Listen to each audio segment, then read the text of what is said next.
মধ্যপ্রাচ্যের ভূরাজনীতিকে আবারও এক বড় ধরনের বিস্ফোরণ ঘটেছে, যা পুরো বিশ্বকে নতুন করে ভাবিয়ে তুলছে। একদিকে কাতার, ওমান এবং পাকিস্তানের মধ্যস্থতায় যখন আমেরিকা ও ইরানের মধ্যে একটি দীর্ঘস্থায়ী শান্তি চুক্তি বা যুদ্ধবিরতির চূড়ান্ত তোড়জোড় চলছিল, ঠিক তখনই খবর এলো ইরানের মাটিতে আমেরিকার আকস্মিক সামরিক হামলা। আলোচনার টেবিল যখন প্রস্তুত, তখন ওয়াশিংটন কেন তেহরানের উপর এই হামলা চালালো? এটি কি কেবলই আত্মরক্ষা, নাকি এর পেছনে লুকিয়ে আছে কোনো গভীর সামরিক কৌশল? স্বাগত আমেরিকা বাংলা এক্সপ্লেইনারে, সাথে আছি আমি রিম্পি সানা। চলুন প্রথমেই জেনে নেওয়া যাক ঠিক কী ঘটেছে।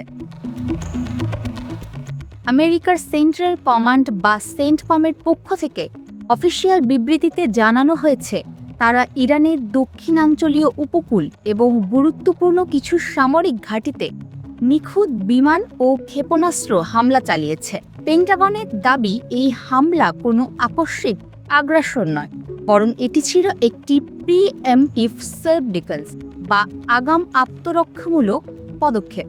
আমেরিকার গোয়েন্দা তথ্যের বরাত দিয়ে জানানো হয়, হরমুজ প্রণালীর কাছাকাছি আন্তর্জাতিক নৌপথে আমেরিকার যুদ্ধজাহাজ এবং বাণিজ্যিক জাহাজগুলোকে লক্ষ্য করে ইরান আধুনিক মাইন স্থাপন এবং ড্রোন মোতায়েনের প্রস্তুতি দিচ্ছিল। এই সম্ভাব্য হুমকি নস্যাৎ করতেই আমেরিকা ইরানের মূল ভূখণ্ডে ক্ষেপণাস্ত্র উৎক্ষেপণ কেন্দ্র, রাডার স্টেশন এবং রেভলিউশনারি গার্ডসের কয়েকটি কমান্ড সেন্টারকে লক্ষ্যবস্তু বানায়। তবে এই হামলার টাইমিং বা সময় নির্বাচন নিয়ে আন্তর্জাতিক বিশ্লেষকরা স্তম্ভিত, কারণ ঠিক এই মুহূর্তেই কাতারের দোহায় দুই দেশের শীর্ষ কর্মকর্তারা যুদ্ধবিরতির খসড়া চুক্তি চূড়ান্ত করতে বৈঠকে বসার কথা ছিল। 2026 সালের শুরু থেকেই মধ্যপ্রাচ্যের শান্তি ফিরিয়ে আনার জন্য পর্দার আড়ালে ব্যাপক কূটনৈতিক তৎপরতা চলছিল, বিশেষ করে হরমুজ প্রণালীতে অবাধ বাণিজ্য নিশ্চিত করা, আমেরিকার নিষেধাজ্ঞা শিথিল করা এবং ইরানের পারমাণবিক কর্মসূচিকে একটি নিয়ন্ত্রিত কাঠামোর মধ্যে আনার বিষয়ে দুই পক্ষই প্রায় একমত হয়েছিল। কিন্তু আমেরিকার বর্তমান প্রশাসনের উপর দেশের ভেতরেই কট্টরপন্থী এবং ইসরায়েলপন্থী লবির তীব্র চাপ রয়েছে, যাতে ইরানের প্রতি কোনো নরম মনোভাব দেখানো না হয়। বিশ্লেষকদের মতে, আমেরিকা এখানে ডুয়েল ট্র্যাক পলিসি বা দ্বিমুখী নীতি ব্যবহার করছে। তারা একদিকে আলোচনার মাধ্যমে কূটনৈতিক সমাধান দেখাতে চায়, আবার অন্যদিকে সামরিক শক্তি প্রদর্শন করে ইরানকে আলোচনার টেবিলে ব্যাকফুটে বা দুর্বল অবস্থানে রাখতে চায়। ওয়াশিংটন তেহরানকে এই বার্তা দিতে চেয়েছে যে চুক্তি হলেও তা আমেরিকার সত্যিই হতে হবে। আমেরিকার এই হামলার পর ইরানের পক্ষ থেকে অত্যন্ত তীব্র প্রতিক্রিয়া জানানো হয়েছে। তেহরানের পররাষ্ট্র মন্ত্রণালয় একে সরাসরি সার্বভৌমত্বের লঙ্ঘন এবং কূটনৈতিক বিশ্বাসঘাতকতা বলে আখ্যা দিয়েছে।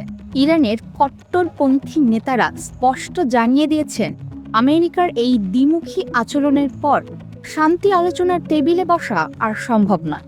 এর ফলে বিশ্বজুড়ে নতুন করে অর্থনৈতিক সংকট তৈরির আশঙ্কা দেখা দিয়েছে।